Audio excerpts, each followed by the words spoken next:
بسم الله الرحمن الرحيم. السلام علیکم ورحمۃ اللہ وبرکاتہ. برادران عزیز، گزشتہ سبق میں تختی نمبر 13 تشدید کو بیان کیا گیا تھا اور ساتھ میں غنّے کے حروف بیان کیے گئے تھے. آج کا سبق تختی نمبر 14 را کے قاعدے. را وہ حرف ہے جسے باریک اور پر دونوں طرح پڑھی جاتی ہے. کبھی اس حرف کو موٹا پڑھتے ہیں اور کبھی پتلا پڑھتے ہیں. تو باریک اور پر بیان کرنے سے پہلے یہ جان لیں کہ را کی 3 حالتیں ہوتی ہیں. ایک رائے متحرکہ، رائے ساکنہ، رائے مشددہ. حرکت والی را کو رائے متحرکہ کہتے ہیں. سکون یعنی جس حرف پر جزم ہو اس را کو رائے ساکنہ کہتے ہیں، اور جس حرف پر تشدید ہو اس را کو رائے مشددہ کہتے ہیں. اب جانتے ہیں کہ را 5 صورتوں میں پر پڑھی جاتی ہے. را 5 صورتوں میں پر یعنی موٹی پڑھی جاتی ہے. نمبر 1، جس را پر زبر یا پیش یا 2 زبر یا 2 پیش ہو، چاہے وہ را مشدد ہی کیوں نہ ہو، اس را کو پر یعنی موٹی پڑھیں گے. جیسے بر، برو، ففرو. تو جس را پر زبر پیش ہو، 2 زبر 2 پیش ہو، تو اس را کو پر پڑھیں گے، چاہے حرکت والی ہو چاہے مشددہ ہو. یعنی جس را پر تشدید ہو اس کو پر پڑھیں گے. یہ تو پہلی صورت ہو گئی. دوسری صورت، رائے ساکنہ سے پہلے زبر یا پیش ہو تو رائے ساکنہ کو پر پڑھیں گے یعنی موٹی پڑھیں گے. را ساکن ہے، یہاں را کے اوپر جزم ہے اور اس سے پہلے والے حرف پر زبر یا پیش ہے تو را کو پر پڑھیں گے. جیسے ارسلنا، قرآن یغررک. آپ دیکھیں ارسلنا را ساکن ہے، را کے اوپر جزم ہے، اور را سے پہلے حمزہ ہے، حمزہ کے اوپر زبر کی حرکت ہے. تو اب زبر کی وجہ سے را کو ہم پر پڑھیں گے. اسی طرح ہے قرآن یغررک. نمبر 3، رائے ساکنہ سے پہلے زیر اصلی ہو. رائے ساکنہ سے پہلے زیر ہو اور رائے ساکنہ کے بعد حروف مستعلیہ میں سے کوئی حرف اسی کلمے میں آئے. رائے ساکنہ سے پہلے زیر ہو اور رائے ساکنہ کے بعد حروف مستعلیہ کے 7 حرفوں میں سے کوئی حرف اسی کلمے میں آئے تو اس را کو پر یعنی موٹی پڑھیں گے. جیسے مرصادا، فرقۃ، قرطاس. آپ دیکھیں مرصادا را ساکن ہے، را کے اوپر جزم ہے، را سے پہلے میم ہے، میم کے نیچے زیر ہے، اور را ساکن کے فوراً بعد صاد ہے جو 7 حروف مستعلیہ میں سے ہے. تو اب قاعدہ یہ ہو گیا کہ را ساکن سے پہلے زیر ہے اور را ساکن کے بعد حروف مستعلیہ اسی کلمے میں ہے تو اس را کو پر پڑھیں گے. جیسے مرصادا، فرقۃ، قرطاس. یہ تو تیسری صورت ہو گئی. نمبر 4، رائے ساکنہ سے پہلے زیر عارضی ہو. رائے ساکنہ سے پہلے زیر عارضی ہو تو اس رائے ساکنہ کو پر پڑھیں گے. جیسے ارجعی، ارجعی.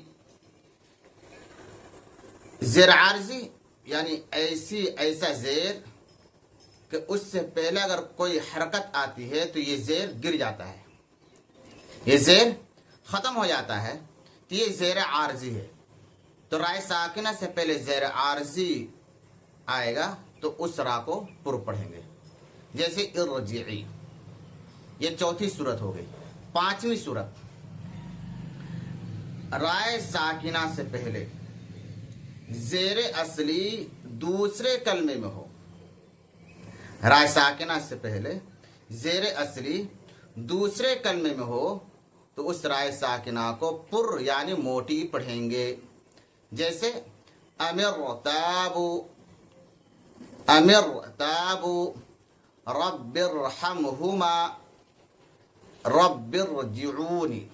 آپ یہاں پر دیکھیں رائے ساکنہ ہے، رائے ساکنہ سے پہلے امرتابو رائے ساکنہ ہے، رائے ساکنہ سے پہلے ام ہے، تو میم کے نیچے جو زیر ہے وہ زیر اصلی ہے، زیر اصلی ہے اور وہ دوسرے کلمے میں ہے. کیا؟ دوسرے کلمے میں ہے.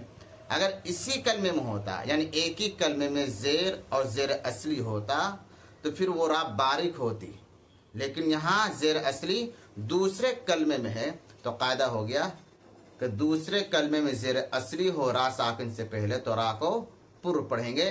امرتاب رب ارجعونی رب ارحمہما.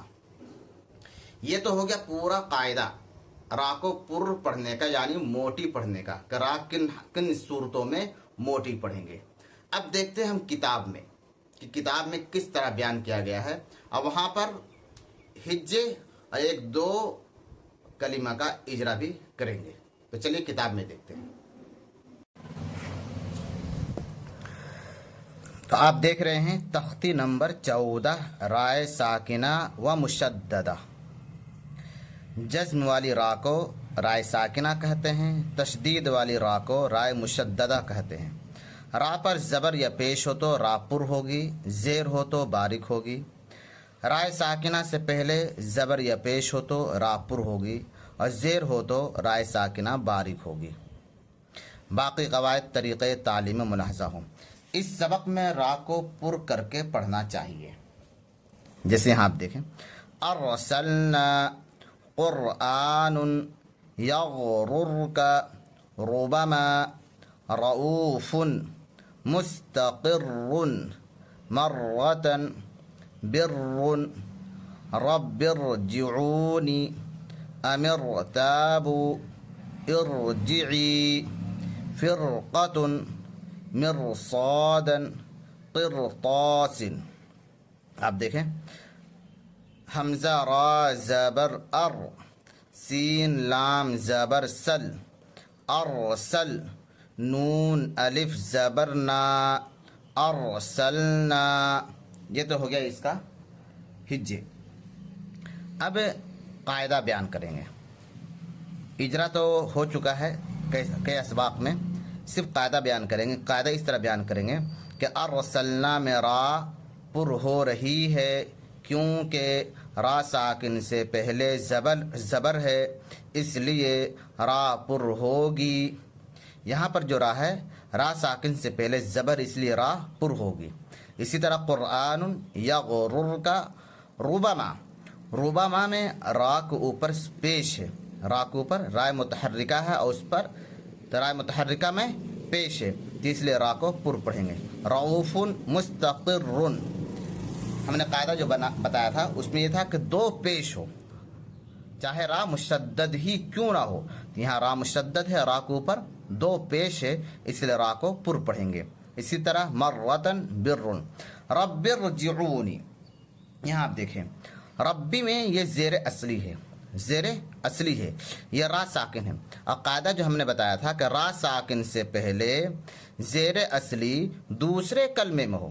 یہاں ربی میں دوسرا کلمہ یہ ہے، ارجعونی دوسرا کلمہ ہے، تو اس لیے یہاں پر را کو پر پڑھیں گے. اسی طرح امرتاب ارجعی، ارجعی میں را اس لیے پر ہوگی کہ را ساکن سے پہلے جو زیر ہے حمزہ کے نیچے یہ زیر عارضی ہے. اور قاعدہ ہم نے بتایا تھا ابھی کہ را ساکن سے پہلے زیر عارضی ہو تو را پر ہوگی. اسی طرح فرقتن، فرقتن میں را اس لیے پر ہوگی کہ را ساکن سے پہلے زیر اصلی اسی کلمے میں تو ہے، لیکن را ساکن کے بعد حروف مستعلیہ کے ساتھ حرفوں میں سے قاف ہے، تو قاف آنے کی وجہ سے حروف مستعلیہ کے حروف میں سے ایک حرف جو آیا قاف، اس کی وجہ سے را کو پر پڑھیں گے. اسے مرصادن، یہاں صاد ہے حروف مستعلیہ میں سے، قرطاسن یہاں طا ہے حروف مستعلیہ میں سے، اس لیے یہ را کو پر پڑھیں گے. اور جو اجرا ہم نے کرایا ارسلنا قاعدہ جو بیان کیا، اسی طرح نیچے بھی کر سکتے ہیں. جیسے ارجعی، ارجعی میں را پر ہوگی کیونکہ را ساکن سے پہلے زیر عارضی ہے، زیر عارضی ہے، اس لیے را پر ہوگی. رب ارجعونی میں رب ارجعونی کی را پر ہوگی کیونکہ را ساکن سے پہلے زیر اصلی دوسرے کلمے میں ہے، زیر اصلی دوسرے کلمے میں ہے، اس لیے را پر ہوگی. فرقتن میں را پر ہوگی کیونکہ را ساکن سے پہلے زیر اصلی ہے، را ساکن کے بعد حروف مستعلیہ کے 7 حرفوں میں سے قاف ہے، جس کی وجہ سے را پر ہوگی. اس طرح بچوں کو قاعدہ یاد کرائیں اور خود بھی سمجھیں اور دوسروں کو بھی شیئر کریں. ویڈیو اچھی لگی ہو دوسروں کو شیئر کریں اور چینل کو سبسکرائب ضرور کریں تاکہ آنے والی ویڈیو آپ کے پاس پہنچ جائے. السلام علیکم ورحمۃ اللہ وبرکاتہ.